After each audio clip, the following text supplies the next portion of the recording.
Guys, I won't go around the room for this one because I know many of you guys are actually eating your lunch right now. So I won't do that to you. But um, as I mentioned, this is my final one. So this is the at the end of my fellowship at Google, my 12-month fellowship. So I'm absolutely thrilled to be able to do this one more time. So thank you so much for joining me today. No balloons, but I do have my cattle dog mate who as I mentioned, will likely erupt at some point. So before we begin, I'd like to acknowledge the traditional custodians of the land on which I am today. So where I'm situated, that is the Gadigal and Wongal people of the Aurora Nation, and I pay my respect to their elders past, present, and emerging. So I work as part of the Google News Initiative. G&I is Google's effort to build a stronger future for journalism. My role focuses on the first of the three E's, and that is to elevate and strengthen quality journalism.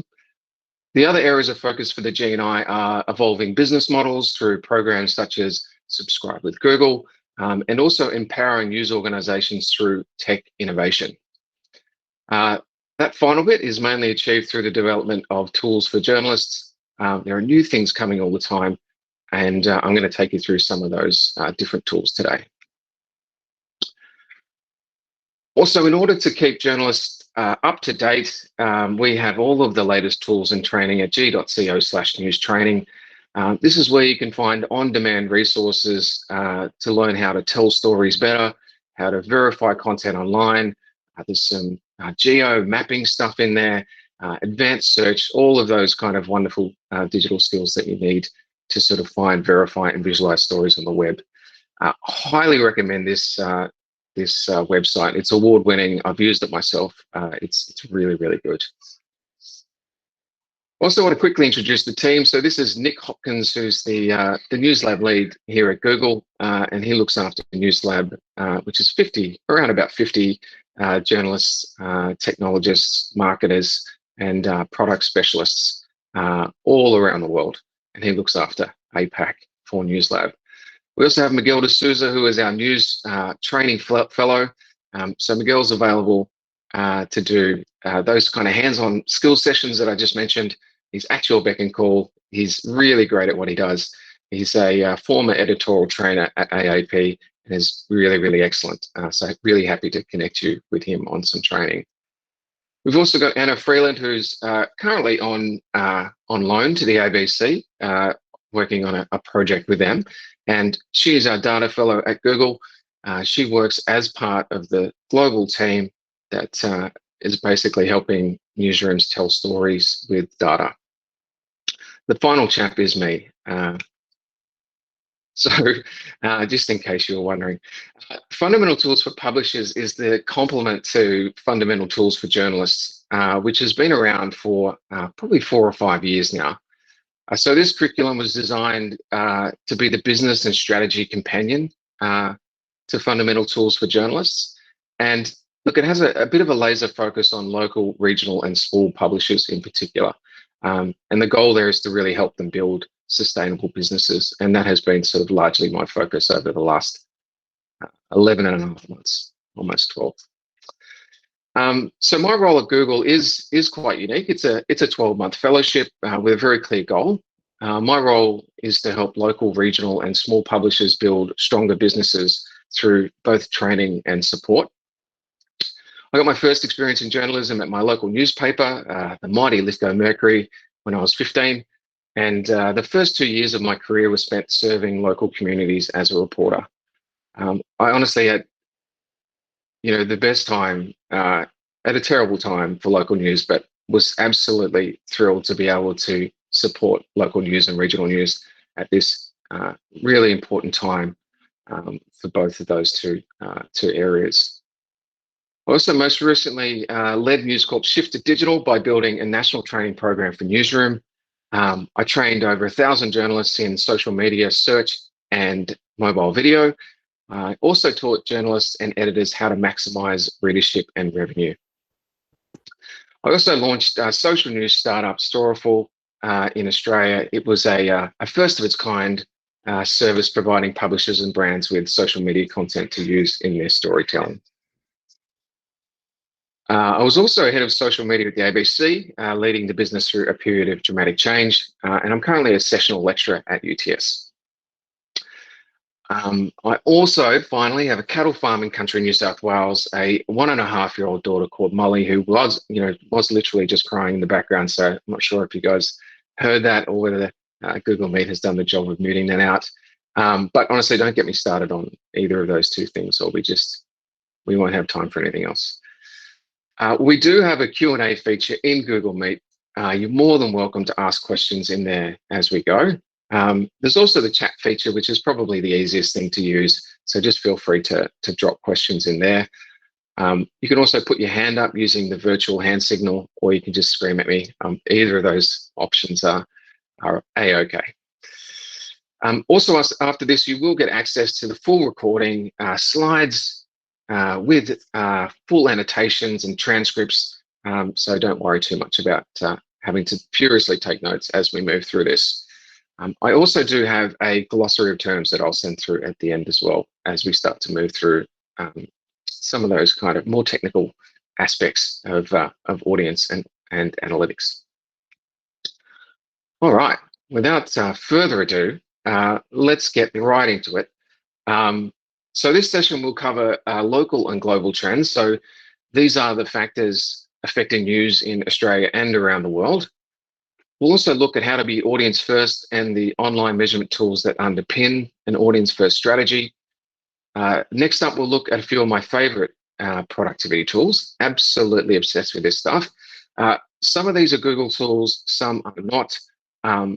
These are just basically designed, this section is designed to create time in your day to do more strategy and planning and just to get more things done. So finally, we're going to look at how to market your content.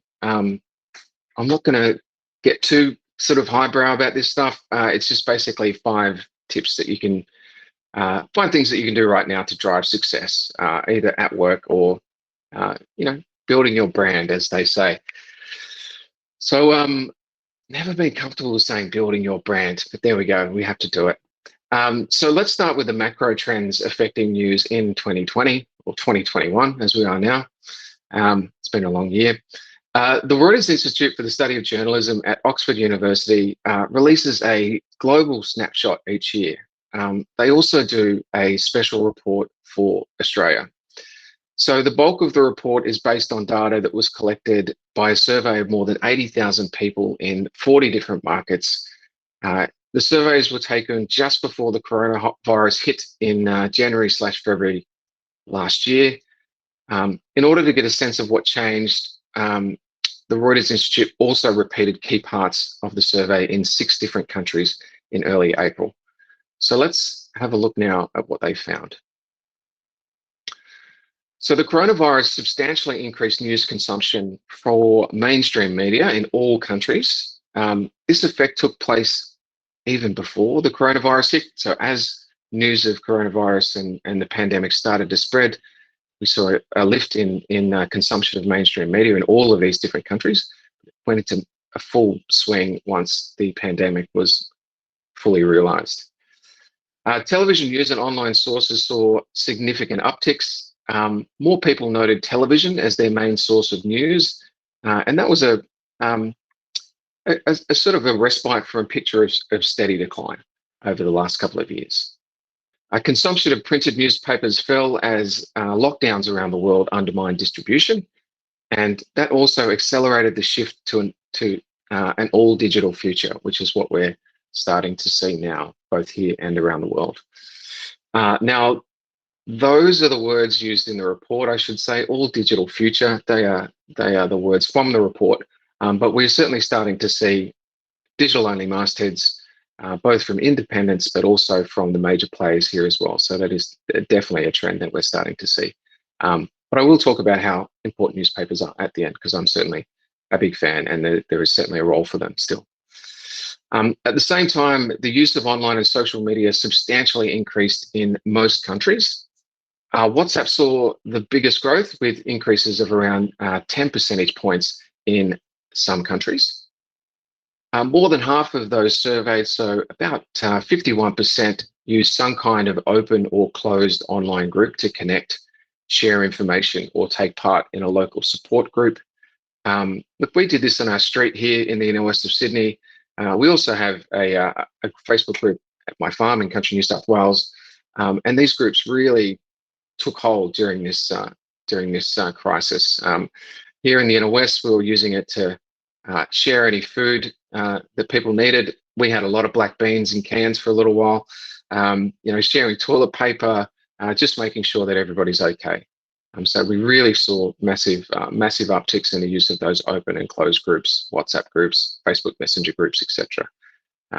During this time.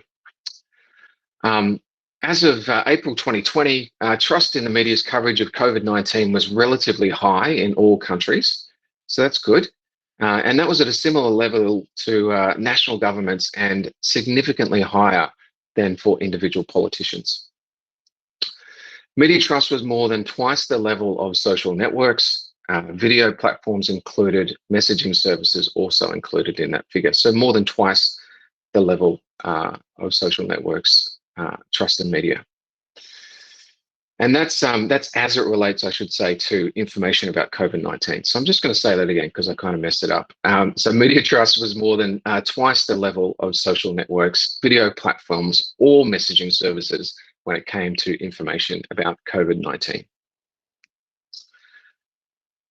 From the wider data set that was collected in January, global concerns about misinformation remained high, and that was even before the coronavirus hit.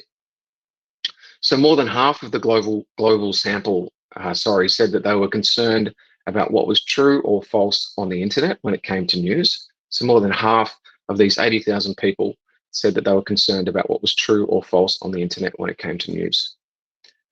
Domestic politicians are the single most frequently named source of misinformation, though in some countries, including the US, people who self-identify as right-wing are more likely to blame the media for misinformation. Facebook is seen as the main channel for spreading false information almost everywhere, but WhatsApp is seen as more responsible in parts of the global south, such as Brazil, Malaysia, Africa.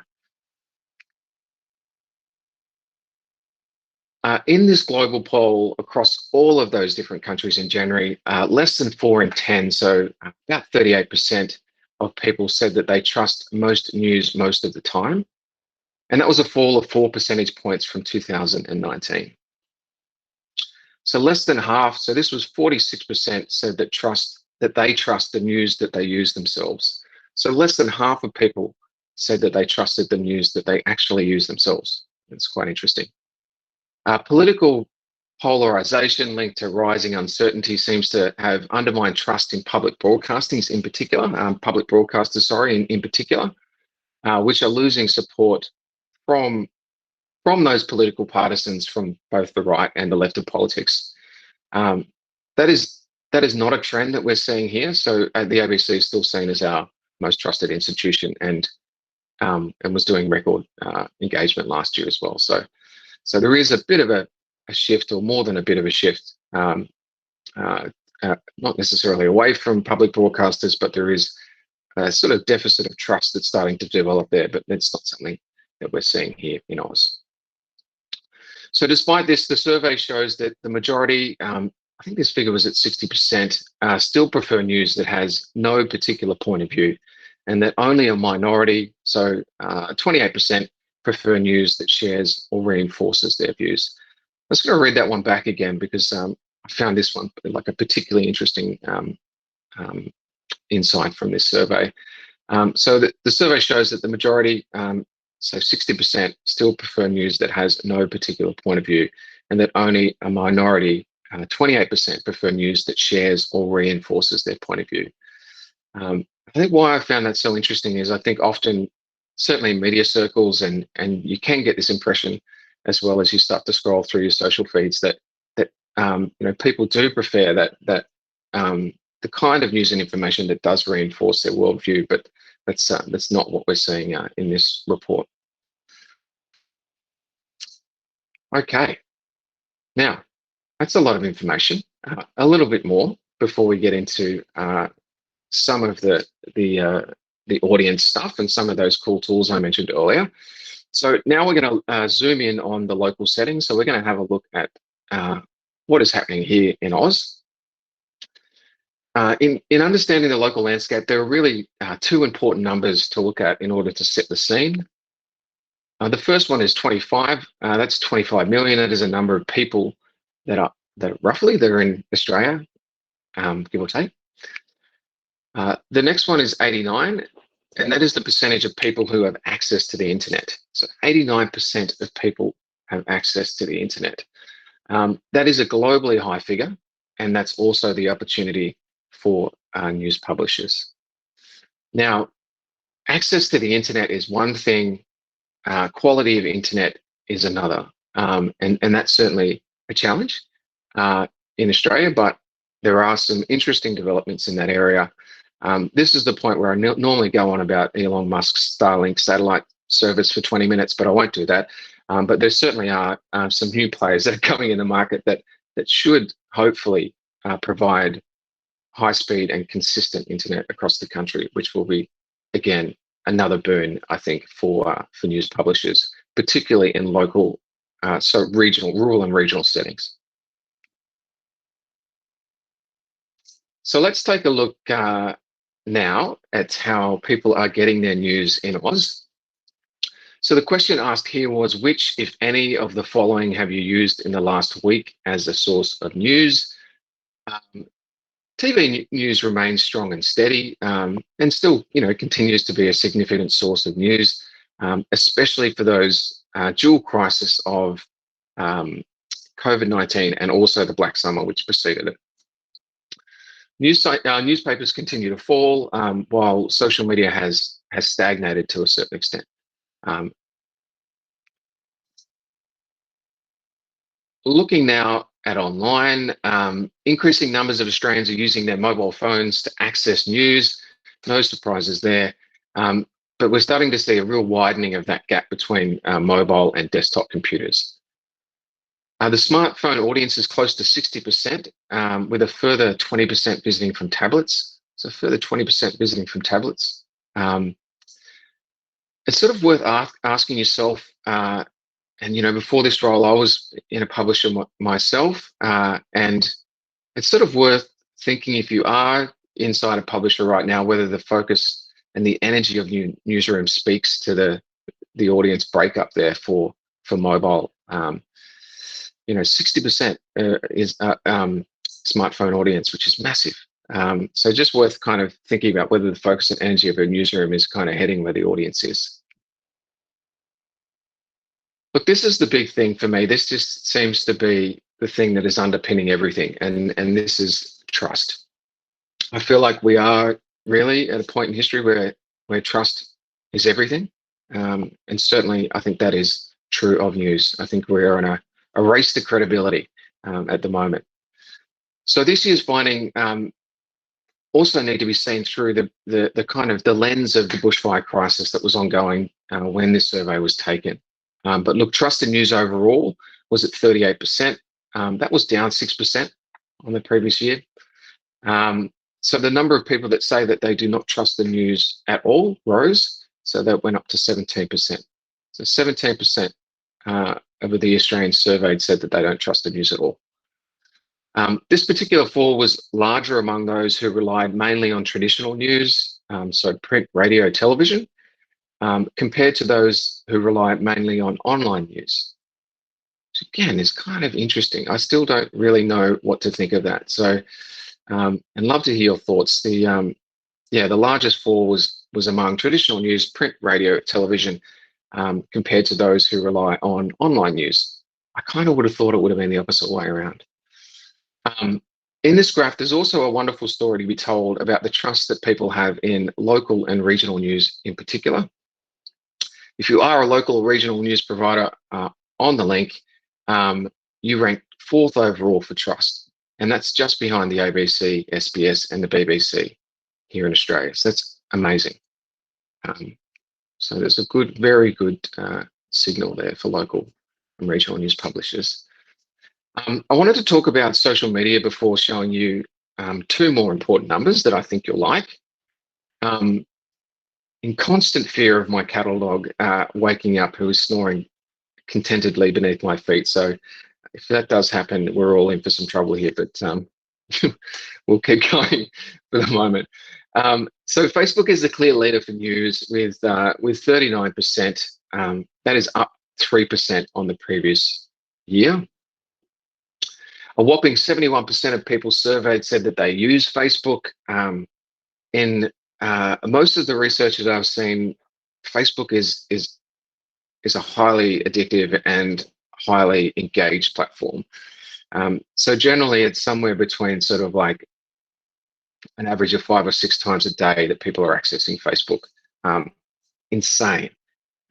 So whopping 71% of people surveyed said that they use Facebook, and in other research that I've read, they generally use it a lot. When you factor in Facebook-owned Instagram and WhatsApp, as well as Facebook Messenger, which also appears on that list, the opportunity is really immense on Facebook. YouTube is obviously a Google platform, good to mention that, but is often ignored. And that is a growing audience that also skews much younger than the likes of Facebook and even Instagram. When I was head of social media at the ABC, we clipped a 17-minute CCT video from Perth Transport of a man trapped between the platform and the train. So it was 17 minutes. I don't know whether you guys remember this one, but basically the entire platform used their combined strength to push the carriage off the man's leg so that he could be freed. It happened over the course of 17 minutes, was publicly available video, accessible to anyone, and we just clipped it up, got that 17 minutes down to 1 minute, and it did 14 million views in 24 hours. We were an absolute standing start. So this was basically the first piece of content that we did on a new strategy that just wasn't really working. We had a raw output of video from the ABC News video player. It said things like Fin update and would have 2 views. So we had no algorithmic or audience benefit behind this. It did 14 million views in 24 hours. The point here is that YouTube doesn't need to be hard, and video strategy doesn't necessarily need to be hard. I think sometimes we really overthink this stuff. And that's just a good example of just getting something that's out there. Anybody could have done that. 17 minutes down to 1, and it did 14 million views in 24 hours. So yeah, do think about how you might be able to use video, because it is still so incredibly effective. So here are those numbers I mentioned. Need to take a breath. Getting a bit excited. 14% is the first number. So 14% is the willingness to pay for online news. And this is from that Reuters report, and it is as it relates to Australia. So 14% of those surveyed in Oz are willing to pay for online news. Here's another number. That is 28, and that is the number of people who are willing to pay for local news.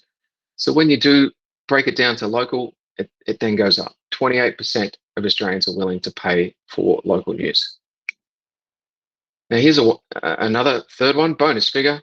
59% is the number of people that are willing to pay for online news local news, if they have paid for online content in the past.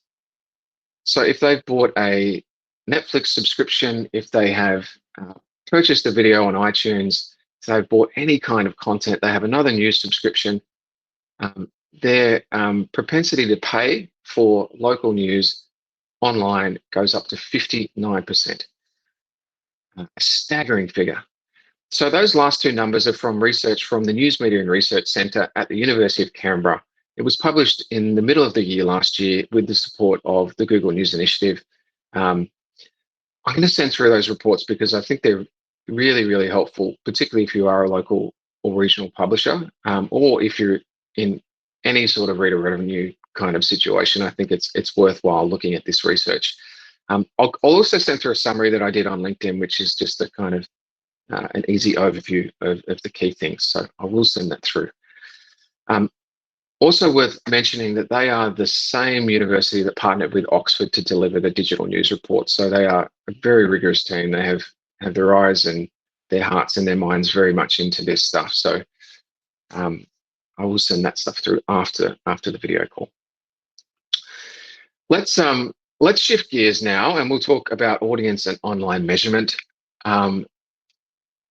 Before we do that, I might just go to you guys. Do you have any questions or any comments about any of that stuff? Hopefully you can still hear me and you're all still there. Thanks, Ben. Ben, I think you're going to be particularly bored in the next section, because I know that you've already done this audience stuff before, and you're also a master of the art. So, feel free to chime in at any point with any of your insights. So when I started Storeful, which is the social media newswire, I basically had one goal, and that was to increase the number of journalists using our newswire.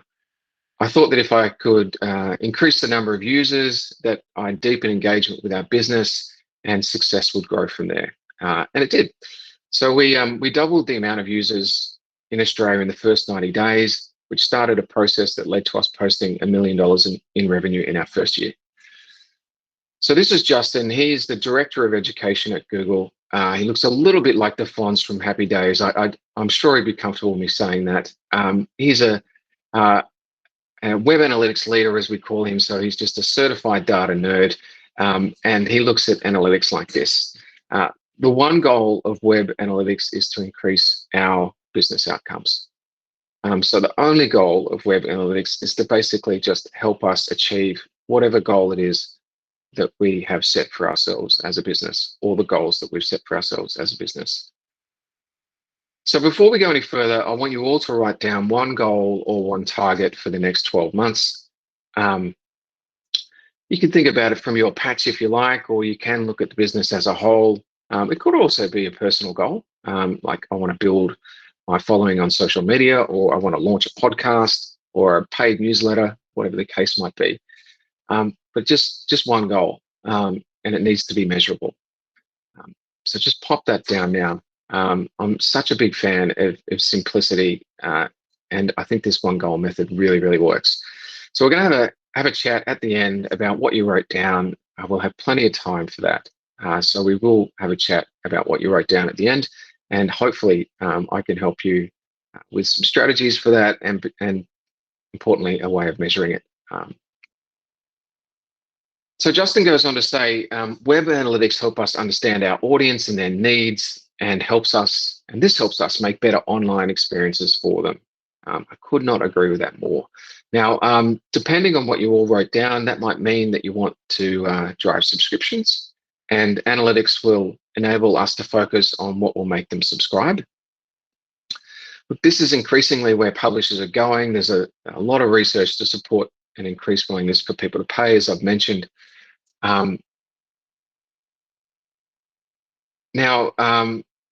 Getting people to subscribe is a whole different ballgame than getting people to click. It's about getting them to hand over their money. It's really important, if we are pursuing that strategy, that we're attuned to where they see value in what we do. I'm going to talk a little bit more about that later. So analytics is just quite simply the process of turning data into insights that you can act on. That's all it is. It's just a process of turning data into insights you can act on. I am going to address Google Analytics, partly because they are helping me pay my bills for the next 3 days at least. But it's also free, and I have a massive bias towards free stuff, because I just think it removes any barrier for you. It's a great tool. They're world leaders in this stuff, and it's also free. So I will talk through Google Analytics over the next little bit. You may use another tool, and that's okay. This stuff generally, this theory really settles across any analytics platform you might use. So yeah, let's get into it. So this is a typical view of the analytics dashboard. This is what it looks like. You can see your total sessions, how many pages per session, how many of these are new sessions, average session duration, lots of sessions, the total number of users that you have, also page views. Are you still with me? It's a lot of information. You can also see how many of these are new users versus returning users. New users are important, but I certainly know from my time at News Corp that returning visitors are your most valuable. They stay longer on average. They are more likely to engage with other products and services that you have. And this is something that we're starting to see very much in the subscriptions labs that Google's running globally. So Google is currently running a series of in-depth labs with subscription publishers, basically helping them to convert more users into subscribers. And this is a trend that we're certainly seeing across that as well, that those users that are coming back to you more and more are more likely to subscribe, they're more likely to stay for longer, they're more likely to engage with other products and services that you might have. The much demonized bounce rate is probably worth pulling out at this point as well. I'll just clarify that. So it's bounce rate is just the percentage of single session visits. That's all it means. It's just somebody coming into the website from wherever they might roam. So let's say Facebook, viewing that page and then sort of bouncing back out again. Look, this could flag a few things. It might mean that they were able to find what they needed right away, which is a good thing. So you just need to be a little bit careful about how you interpret bounce rate. Not always a bad thing, sometimes a good thing, mostly a bad thing, I must say. And we can kind of dig into that a little bit more in the AMA at the end, if you like. I can provide, and I will provide, a summary of all of these different terms. So don't worry if your mind's already starting to swim. I will send through a glossary at the end so that you don't have to, don't have to note all this stuff down if it's new information. So Google Analytics can also tell you more specific things about your users. This is Peter. It's also the weirdest avatar I could find, to be honest, in the Google Graphics library. He has two beards. I don't know why. But you can tell what device Peter used to access your site. You can also see what Peter clicked on to come to your site. For instance, Peter came from Facebook or Peter came from search. As I mentioned, analytics won't give you personally identifiable information. So you can't learn specifically who is coming to your website, but you can get aggregated and anomalized information like demographics, age, location, and also devices, all of that stuff, as well as sort of, as I mentioned, those different data points on individuals, but you certainly won't know any more about them than how they're coming in, where they are, and what device they're on, that sort of stuff. Can't go around to Peter's house is my point there. One example of how we use this at the ABC was in prioritizing the rollout of our mobile optimized pages. So this is probably maybe 8 years ago, 7 or 8 years ago. I was part of a team called Innovation at the ABC, where we had the person who looked after online, mobile, social, analytics, digital architecture, a few different things. And we were looking at how to basically make all of our websites, many websites, better viewed on mobile. So we needed to roll out this change. We didn't know where to start, so we turned to our analytics dashboard and sort of found the answer there.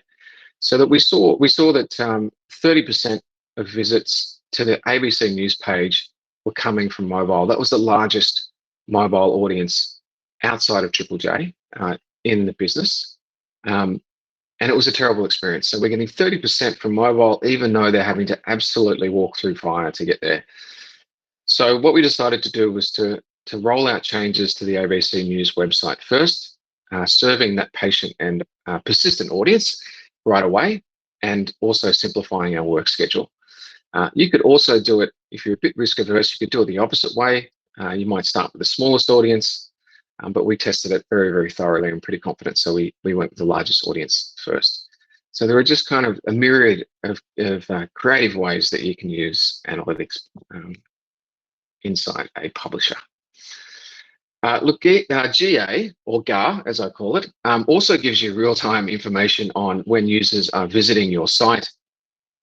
So you can look at things like time of day, days of the week that they're visiting, seasonality like Anzac Day, public holidays, Christmas Day.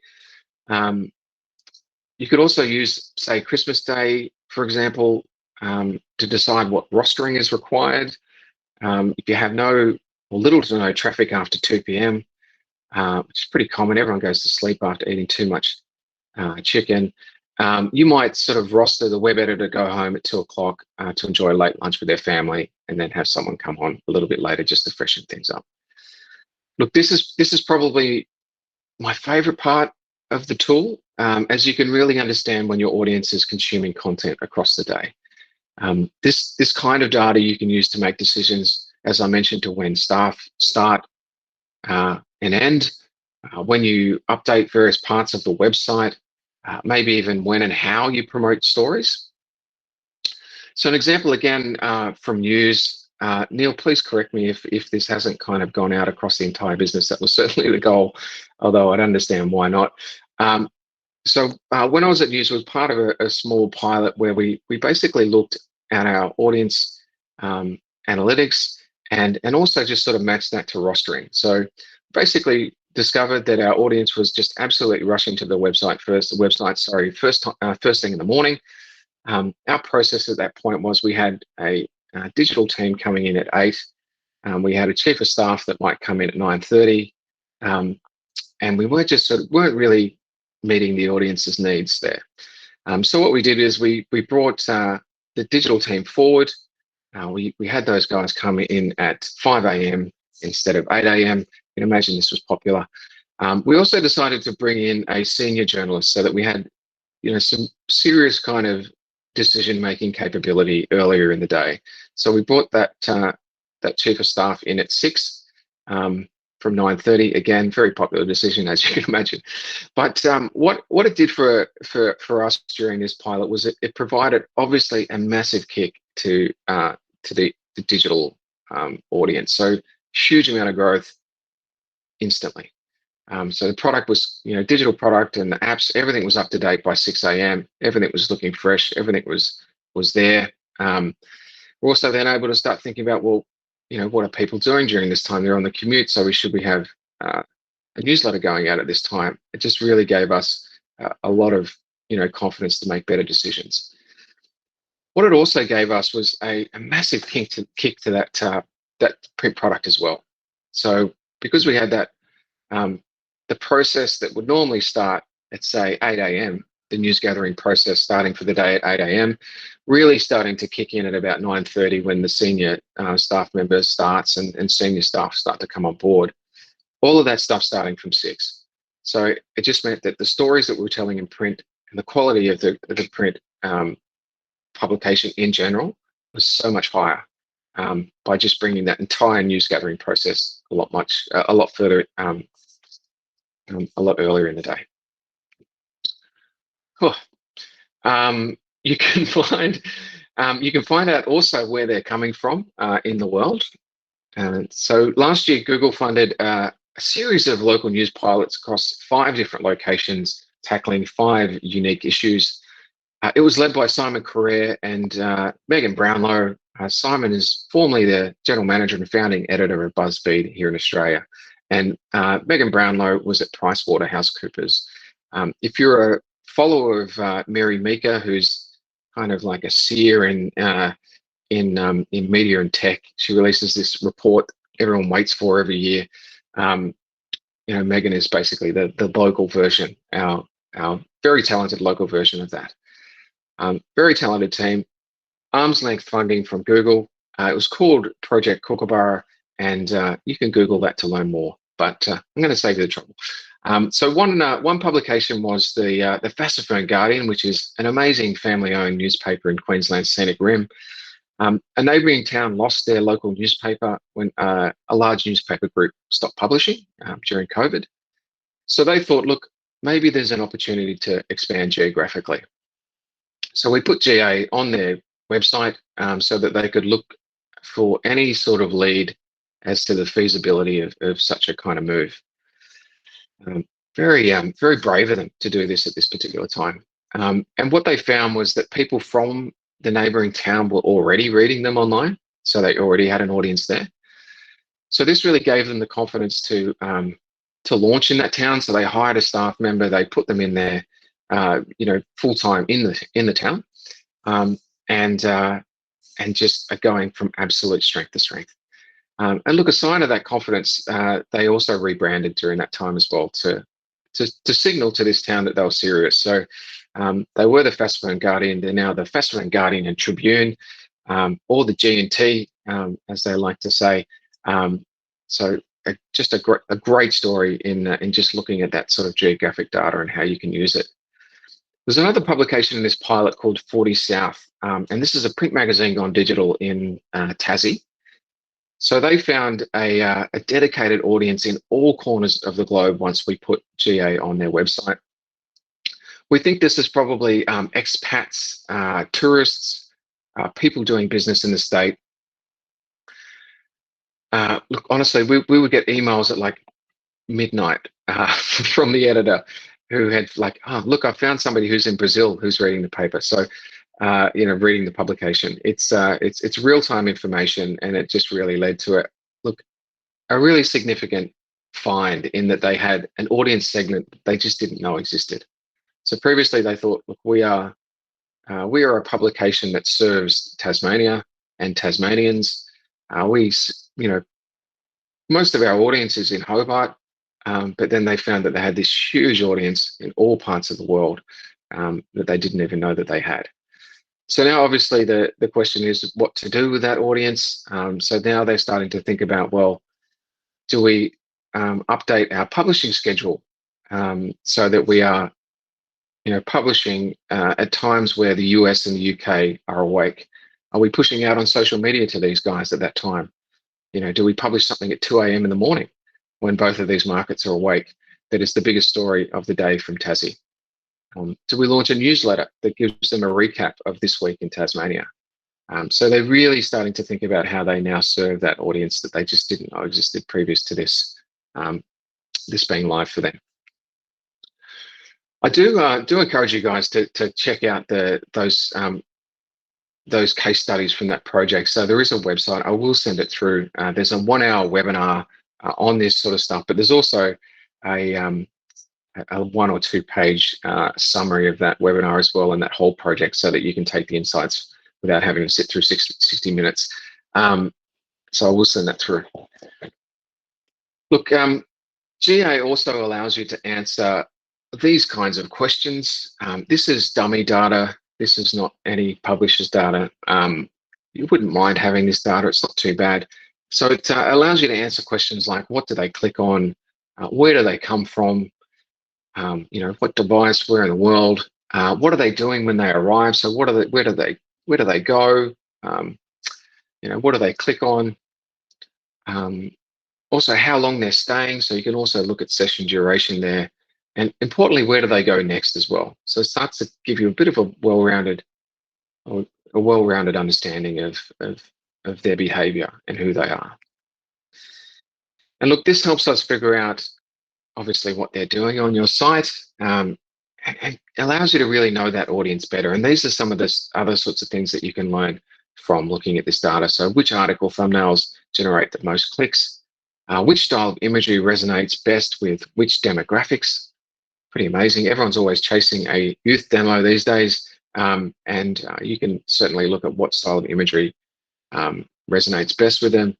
You can even look at what sorts of colors people are more likely to click on.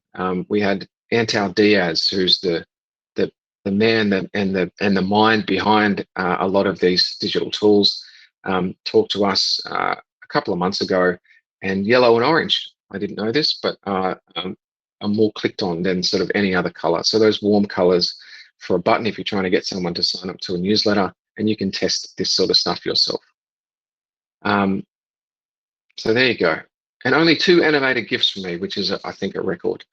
When I first started in this role, I just wanted to sort of ask a question of the product team, which was basically, I'm going to start teaching this stuff to publishers. I just really want to understand what this means for the audience. So what does using Google Analytics or another analytics platform mean for an audience member, but also what is it going to mean for a publisher? Why should they use it? And also, how is it going to allow us to serve that audience better? This is what I got back. This organization has really succeeded in targeting me as an archetypal visitor to their website. Translated, it just means this: these people understand me. And that is the goal. That's what we're trying to do. We're just trying to give that sense from the audience member that you get them. And we've all had that experience, I think, both in the positive and the negative. We've all used a digital product like an app or a website, and we're like, oh man, this just feels so good to use. Seems to know what I want to do before I even do anything. It's all of the stuff that I need up front. It's a joy to use. And then we've also used those other digital products where we've gone, oh man, this is like horrible. Like I hate using this. It's a punish. So that's kind of how we start to put that stuff into play, and that's what we're always trying to lead towards, is to just that sense from the audience that you get them, that you understand them. I'm going to finish up this session, or this section. Sorry, don't go anywhere yet. We've got another 30 minutes to go. In just a quick definition, because this is something that I certainly struggled with when I started using data as a big part of the roles that I've had. Data is just simply a useful bit of new information, and insights are how you can act on them. So I kind of said this up front, but I just wanted to bring that back to you again. So data is just a useful bit of new information, and insights are how you can act on that information. That's all it is. And look, people don't think about this stuff enough. And if you can master this, if you can learn to read the data and to find out what it's telling you, you'll absolutely fly. I think it's a very rare skill. Now we've spent time looking at GA. I now want to show you a number of tools from Google that make the job of finding those key insights just that little bit easier. I honestly wish this stuff was around when I first started in these roles, because it is so incredibly helpful. There's the website on the screen if you want to check it out yourself. goo.gle/data tools is the website that gives you access to the 3 tools that I'm going to mention over the next little bit. So Google has created these tools. They're free, and they're designed really to help you make better data-driven editorial decisions, but also better business decisions as well. I'll tell you now how that works. So we have news consumer insights and real-time content insights. Terrible names, but they have been quiet heroes in newsrooms for a little while.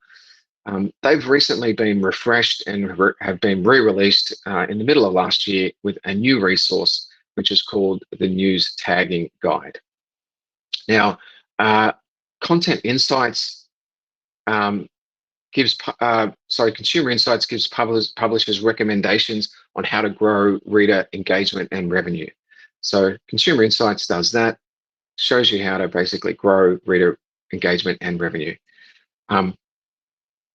It also allows you how to understand, how your content is performing in real time.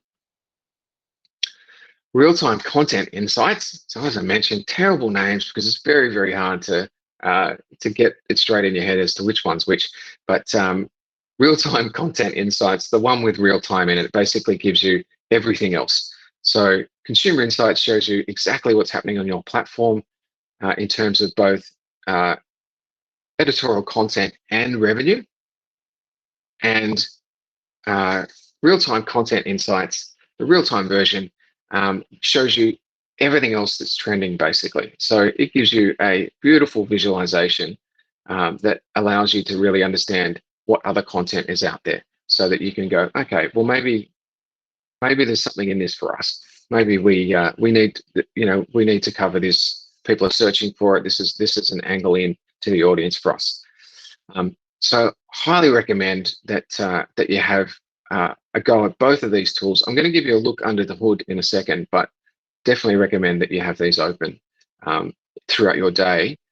The The second one, so the real-time content insights, it does have that newsroom view where you can turn it into a visualization. So it's perfect for just popping up on a screen and just having that up there as a early warning system or as a sense check to make sure that you're covering all the right things for your audience.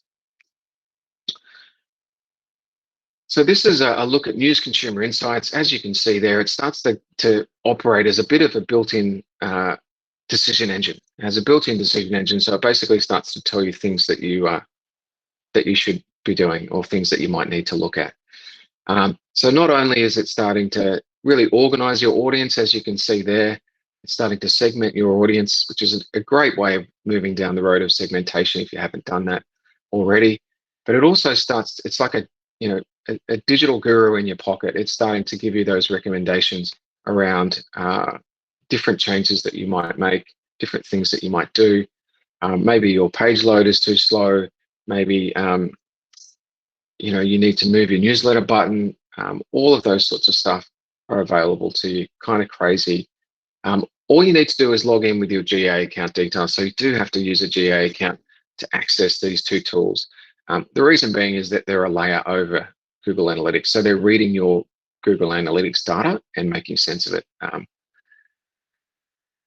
Really, really cool. Honestly, absolutely blown away by these two tools. Look, it's worth having a quick look now at News Tagging Guide. I want to get to the productivity set because I think that's going to be a bit of a game changer for you. It was certainly a massive game changer for me when I first started getting into these things. So this is what the News Tagging Guide looks like. Look, they do say that it requires a little bit of technical knowledge. I had a gentleman on the call a couple of weeks ago who hadn't used GA before. He said it took him about an hour to get his head around the Google Analytics system, and he said he found it quite easy to use this. So,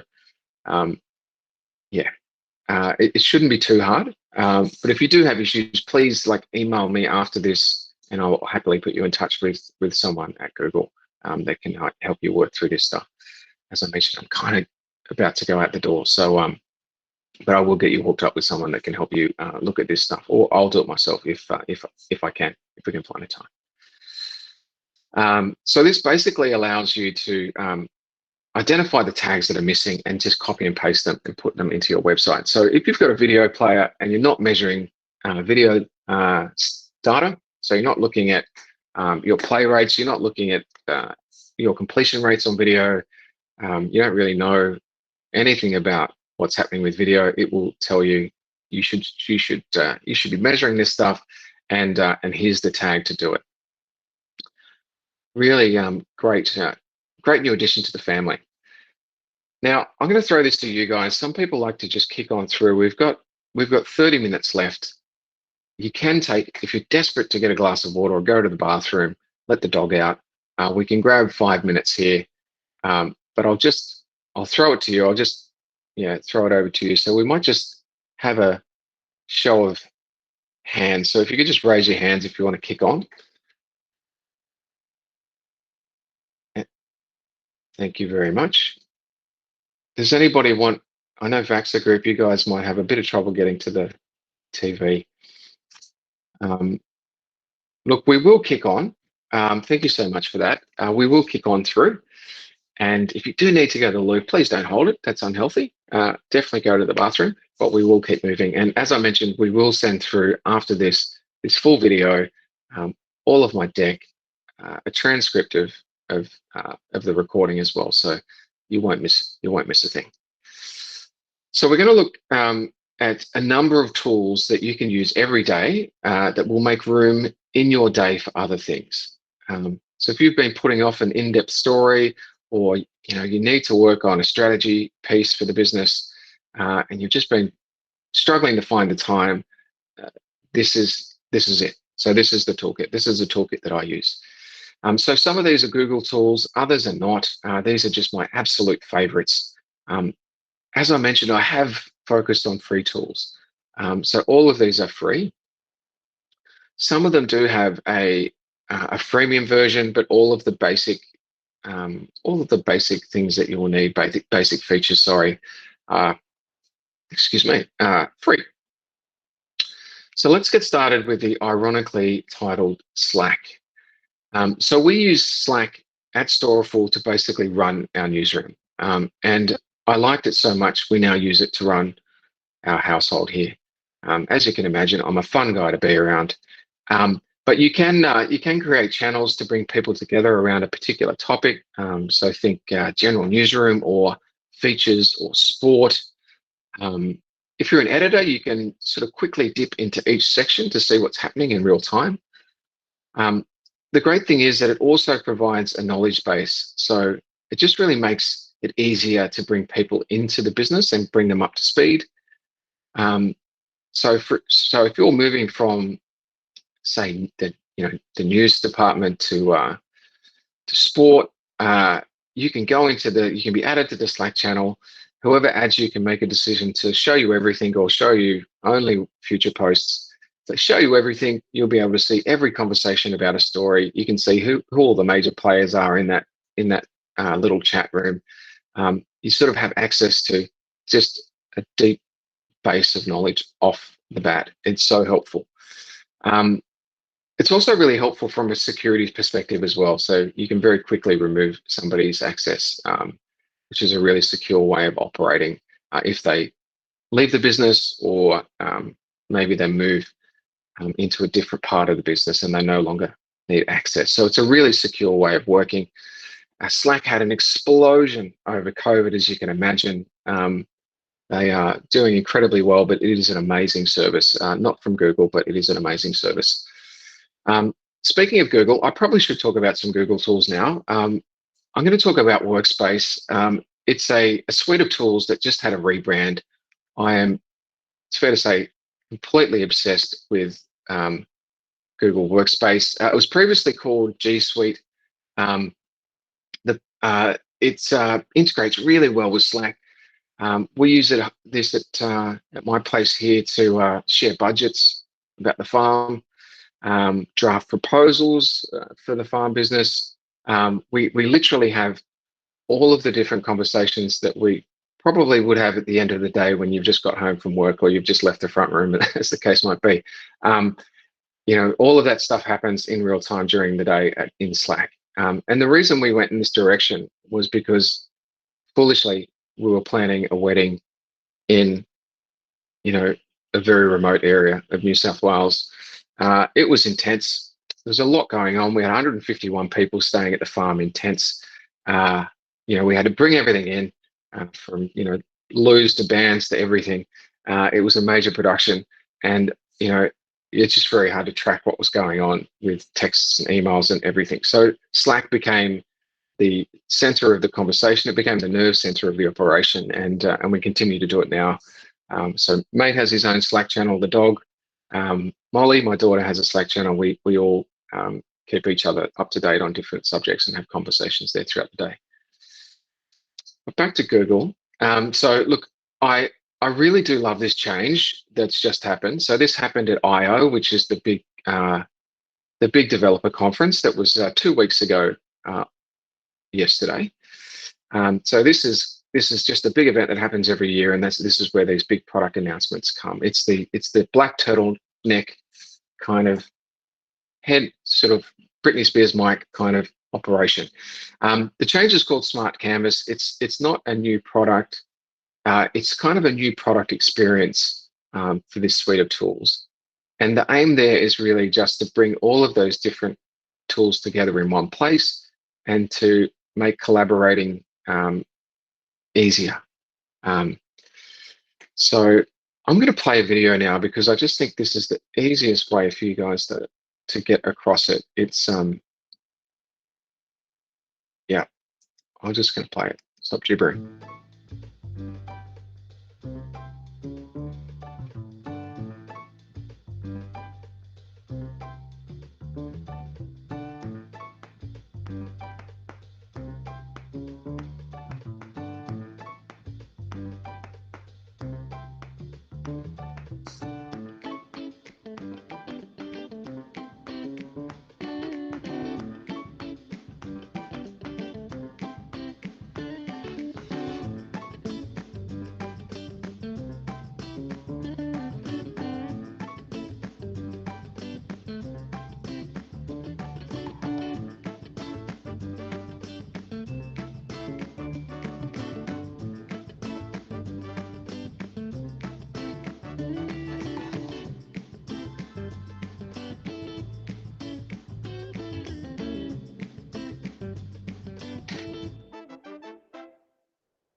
I just love it so much. I tend to press the button twice. Very jazzy track there. Um, Look, this is the new change. This is the change that happened 2 weeks ago. It's basically bringing all of those different tools together. So you'd be very familiar with a lot of these already. So Gmail, Calendar, Google Meet, which we're on right now, Google Drive, even Google Tasks, which is a task manager. And I'm going to talk about another one in a second. But um, yeah, all of those tools coming together in the one place. So now this evolution has been kind of happening quietly for a little while. If you've been a user of this platform, you would have seen some of these changes taking place previously, but now it's fully synced up. So you can you can create a document, you can tag people in the document, you can assign tasks to them, you can start a Google Meet group call from inside that document. Um, it's insane. So it really is cool. Um, I'm just gonna pause on Google Meet for a second because one of the things that I really love, and I did mention video earlier, video can be the rocket fuel that takes your content around the web. It is the most shared content, and it's really powerful. But often we don't have video resources available to us. So something that I like to suggest is that Google Meet allows you to record videos. This will become a recording. It's really easy, and if you're doing a um, interview with someone, everybody's used to doing video chats now. So maybe make it a video interview, and then you've immediately got a piece of content that you can use to promote your stories online. How I've seen this stuff used before. At Storeful, we used Google Meet to run a global news conference that ran 24/7. So wherever you were in the world, we're all logged into this conference, collaborating on stories in real time. Um, we would create our news list in Google Docs as well. So we would run a news list throughout the day with Google Docs. So anyone that joins can come in and see what our priorities are for any point in time. If we were doing pitches for brands on the branded content side of the business, we would throw it up in Google Doc. It just was really, honestly, just part of the everyday at Storeful. Oh man, I really do like that video. Goodness me, my apologies. All right, hopefully that won't play again. There we are. Um, so here's another task manager. This one's called Workflowy. This is something I've honestly been using for almost 10 years now. When I was at the ABC, I had this role where I basically was just, for the first time, was receiving a ton of email. So I would get to inbox zero by 6 p.m. and then the next morning I would have 70 new emails. So I just measured this over a week, and I would have on average 70 emails by 11 a.m. They all needed something from me, so I was no longer really in a newsroom role where I was, getting press releases and stuff like that. I was running alongside the newsroom at this point, so I didn't really get all of those emails. It was just stuff that people needed from me. All of them were tasks. So I kind of needed a system, and I found this tool. I tried a bunch at the time, and I found this one that I really liked. It's called Workflowy. I use it to capture all of the tasks that take longer than 2 minutes. So anything that takes 2 minutes or less, I do it straight away. It doesn't even make it to the list. Anything under 2 minutes, I do straight away. It's absolutely revolutionized the way that I work. I honestly, I never forget to do something because Workflowy remembers for me. You can use hashtags as filters in this, which obviously appealed to me greatly at the time. You can have a today hashtag, which is anything that I need to do today. If it's time specific, so if it has to be done in the morning, so this morning I had to jump on and make sure that this deck was up to date for this session. I scheduled the time to do that. But if it just needs to be done through the day, it just gets my now hashtag. Anything that gets done in the next 3 days has a soon hashtag. And then I also have a later hashtag, which is anything in the next couple of weeks, and have an anytime hashtag, which is obviously painting the fence, cleaning out the linen cupboard, any of those sorts of things that may or don't really need to be done at any point in time. So how these filters work, I also have people filters. So I have a filter for my boss, Nick Hopkins. I introduced him at the start. So when I sit down with Nick, I just hit the Nick hashtag. I see all of the things that I need to do for him so I can update him right there and right there. It's on desktop, it's on mobile, it syncs across all of these things. It's also free, as I mentioned, so give it a crack. Now, I'll mention a couple of others while we're here, might as well. So Google Tasks obviously is the Google one. If I was doing this now, would I just use Google Tasks instead of Workflowy? Maybe, because I think that integration really does change things. Certainly at work, it makes life a lot easier if you can assign tasks to people, inside docs and that sort of stuff. But there is Google Tasks, which is awesome. There is Todoist is another one. So Todoist is another one. There are a bunch of these out there. Trello is another one that people like to use. It's a slightly different format. It uses kind of cards as opposed to just a standard list.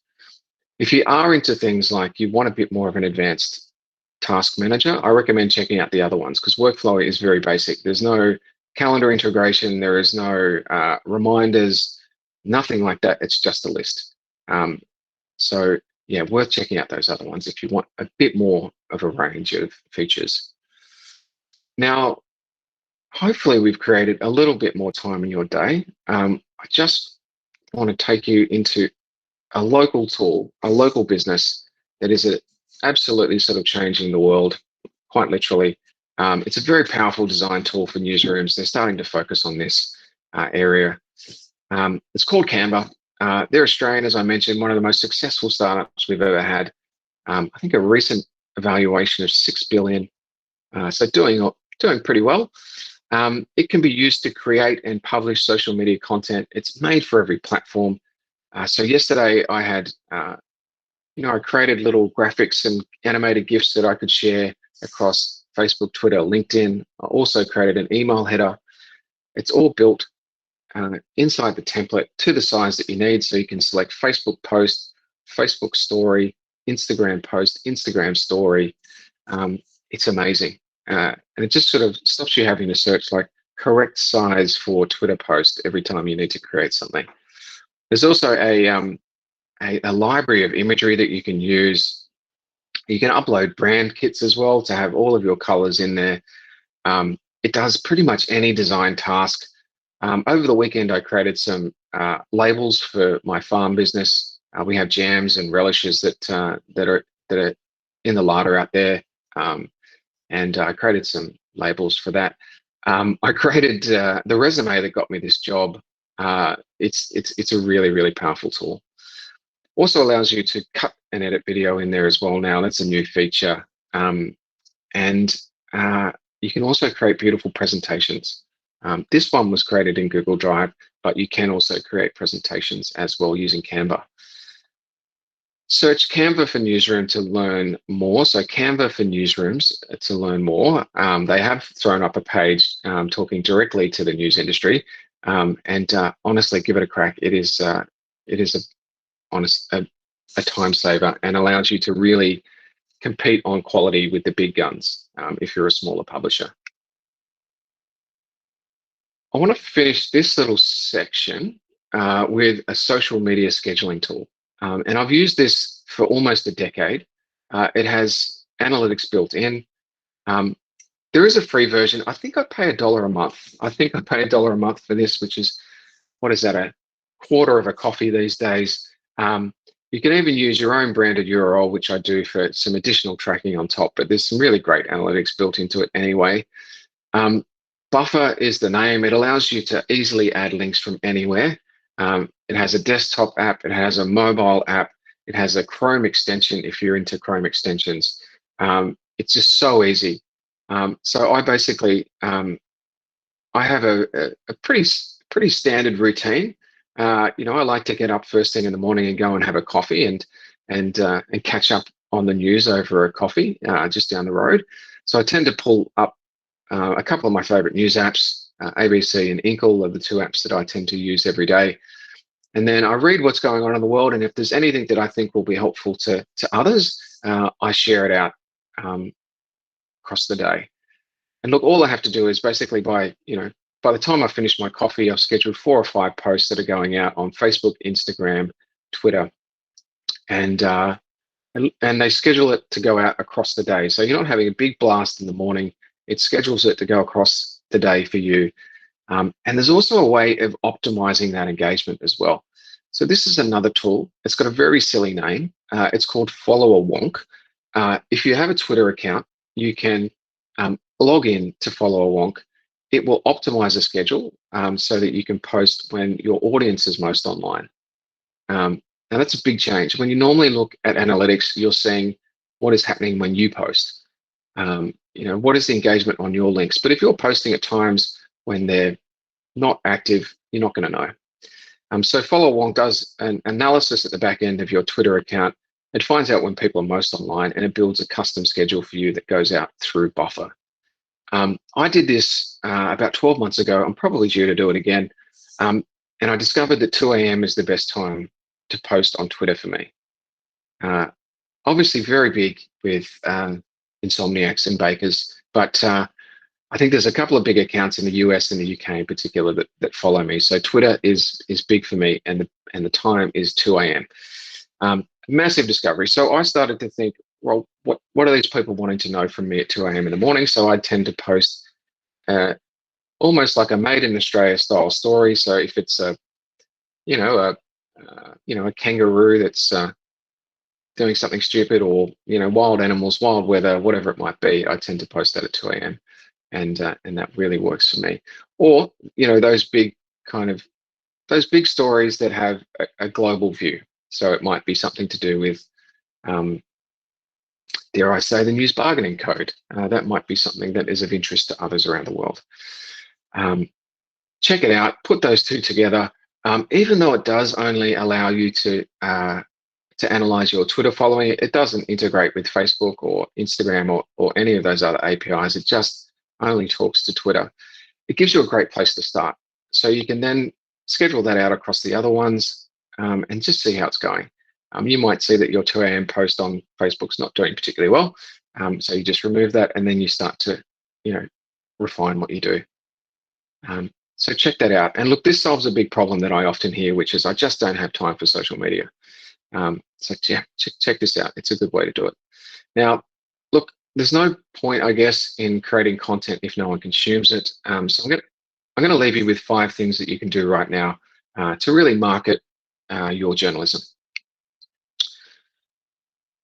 The first thing is to make audience data somebody's responsibility. As we've seen, understanding your audience is absolutely key to success. It is the key to everything. So making somebody in your team responsible for audience data and having them report back to you on what's working and what's not on a daily basis is my very strong recommendation. So make someone responsible. And the reason that we have somebody being responsible is not because we want to hang them on a hook if it doesn't suddenly go it suddenly goes pear-shaped.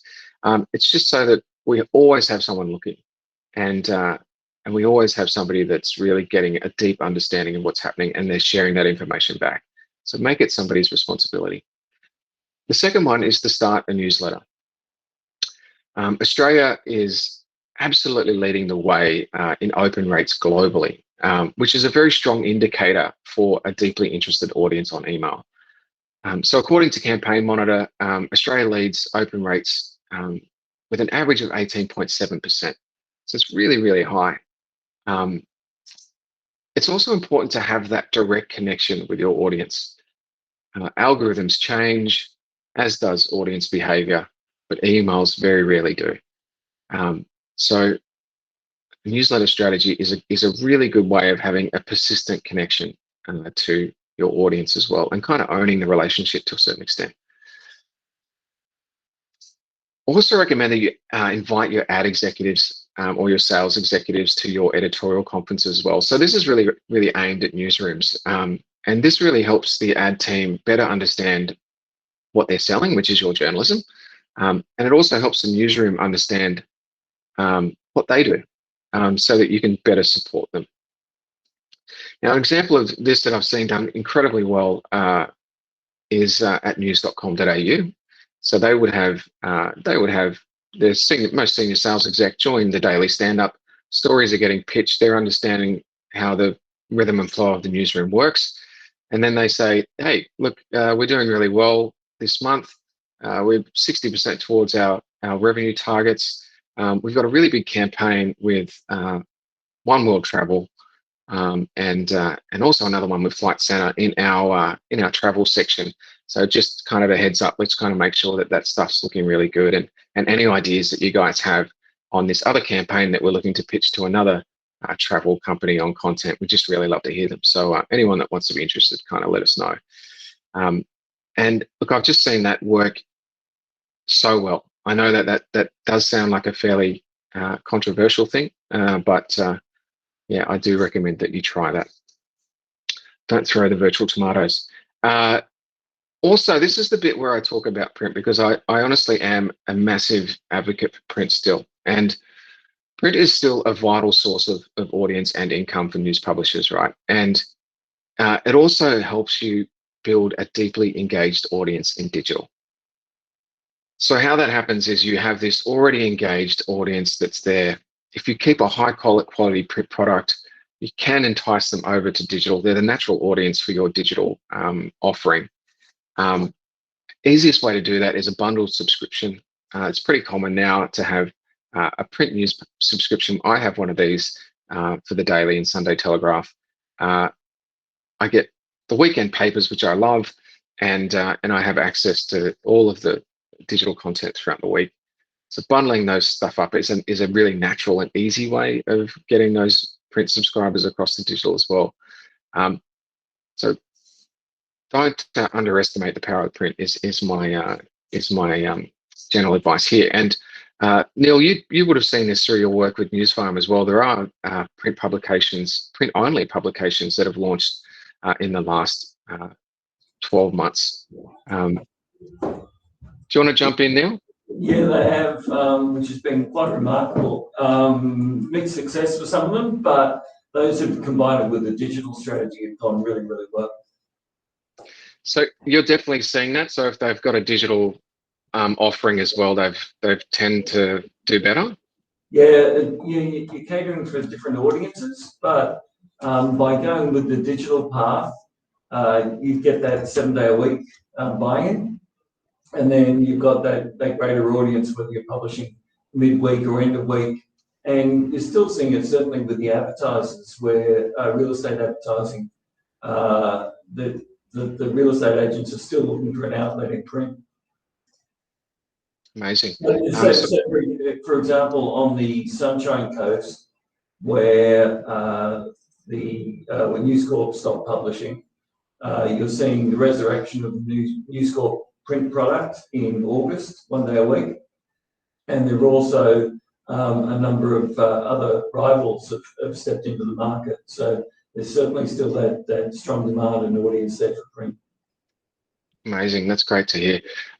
So that's Neil Malloy, for anybody that doesn't know. He's was a senior executive at News Corp and is now running an amazing new startup called Newsfarm. Hey, thank you for that. So yeah, the final one before we take your questions is to really create a social media plan. That is really key. A lot of this stuff is in your head, but it's really, really important that you get it down. When you do get it down on paper, you tend to change things a bit, but it also allows you to then really communicate your strategy, which is absolutely key. So many news businesses will see around 30% of their audience from social. This varies greatly. I've seen publishers at 90% from social. I've seen them at 20%. Neither of those figures are good, but 30% is generally about the average. 30 to 40% of their audience from social, with Facebook obviously being the largest slice of the pie generally for that segment. It doesn't need to be complicated, social media. I'm a massive fan of a one-page strategy. I developed this at the ABC. Happy to share it with you now. It's this simple. It just starts with goals. So what are our goals to drive traffic, increase subs, whatever the goals might be? Platforms, that we're focusing on. So is it Facebook? Is it YouTube? Is it Instagram?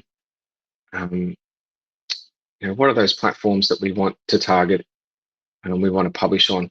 What is our frequency? So is it 4 times a day during the week? Is it twice on weekends? What is our frequency of publishing on these platforms? And also, who is the owner? And again, this is not about putting anybody on the hook. Everybody is responsible for success as far as I'm concerned, but it's just about having somebody responsible for the day-to-day posting and also for reporting back on what's going on and what's working. So this is really, really key. On frequency, I would say only post as much as you can do it well.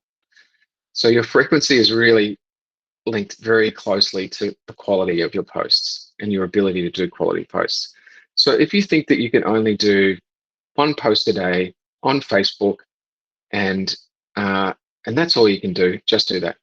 And I did a trial at the ABC, which ran over 6 weeks. We ran it across the ABC flagship accounts, so ABC Australia on Facebook, YouTube, and Twitter. We looked at frequency. We went as many as 20 posts a day. We went down to like 6. And I think in the end, we settled around 8. Somewhere between 6 and 8, I think, was where we ended up landing.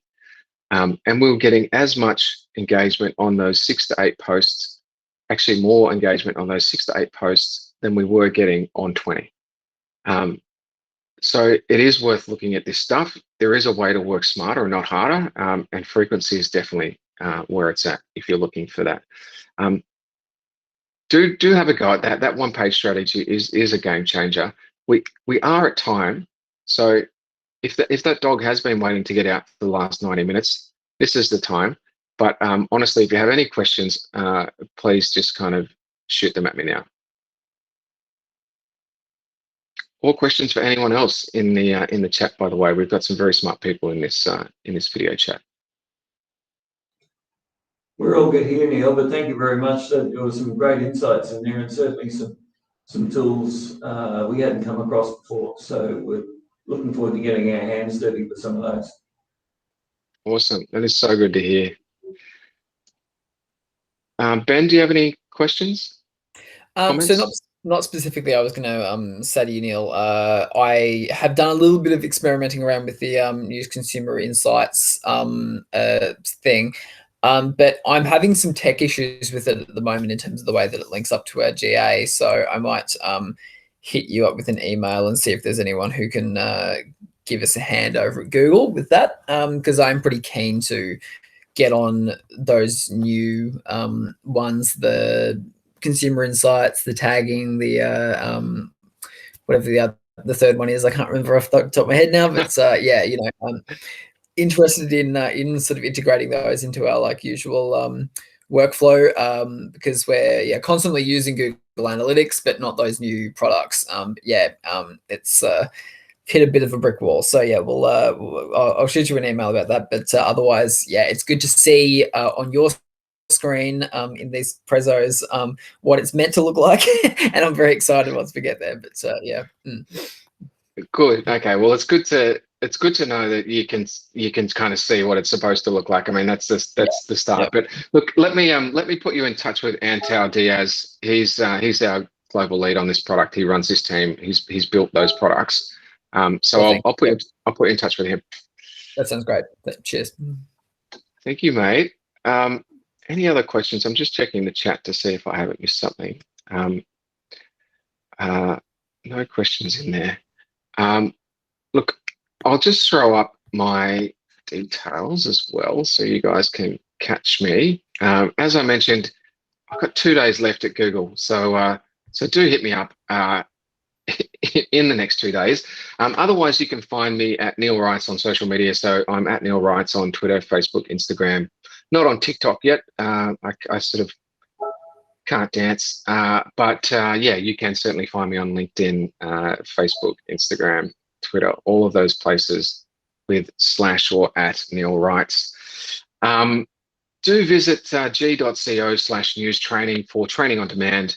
And get in touch with me if you'd like a private session. So the great companion to this is that Fundamentals for Journalists. It's absolutely awesome. It's your your 21st century journalism toolkit, and Miguel D'Souza is honestly one of the best in the world at this stuff. So let me know if I can connect you with him on a special training session. Otherwise, it's a very sad moment, because this is the final time that I will deliver this, publicly. So very, very sad. But thank you so much for joining me. I hope it's been useful, and do get in touch with me if there's absolutely anything I can do. I just can't help but help. So if there's something I can do for you, please reach out. Thank you very much, Neil. That was terrific. Thank you. Such a pleasure, guys. I hope you enjoyed your lunch. Yeah, delicious. Quite messy. I'm glad you're watching us. Well, I don't know. I don't know whether there's going to be any lunch for me out here. Mate hasn't moved, so no one's obviously in the kitchen. So we'll see. Thank you so much. All the best. Thanks. All right, guys. Ta-da. Yeah. Thanks, Neil. Cheers. Thanks, matey. Bye-bye.